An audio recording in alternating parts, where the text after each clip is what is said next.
ஒருத்தர் சொன்னார், ஒரு அரசியல் வல்லுநர், ஐயாவுக்கும் அவருக்கும் கருத்து வேறுபாடு ஏற்படும் பொழுது 10% ஐயா மீண்டும் ஆரம்பித்தார். அன்புமணி 90% ஆரம்பித்தார்.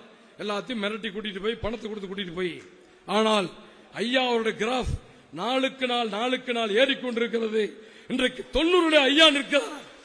அன்புமணி அவர்கள் 90 துவங்கி அன்புமணி இன்றைக்கு 10க்கு வந்துவிட்டார். இந்த தேர்தலுக்கு பிறகு அவர் 0 ஆவார். என்ன ஆவாரு? 0 ஆவாரு. என்னன்னா அந்த 1 என்ற நபர் யார் தெரியுமா? மருத்துவர் ஐயா அவர்களே, நீங்கள் தான் அந்த 1. இந்த 1 இருந்தால்தான் பூஜ்ஜியத்துக்கு மரியாதை.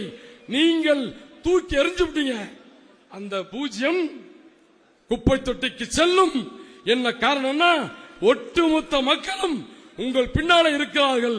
வன்னிய இனமும் உங்கள் பின்னாலே இருக்கிறது. பாட்டாளி மக்கள் கட்சி உங்கள் பின்னாலே இருக்கிறது. நீங்கள் சொல்லுகிற பேச்சை கேட்டு உயிர் துறக்கக்கூடிய பல்லாயிரக்கணக்கான இளைஞர்கள் நாங்கள் இருக்கிறோம். ஆனா சிறை நிரப்பும் போராட்டம் சொல்லி பெரிய அறிவிப்பு கொடுத்துட்டு 1 மாசத்துல ஒருத்தரும் ஜெயிலுக்கு வர மாட்டேன்டான்.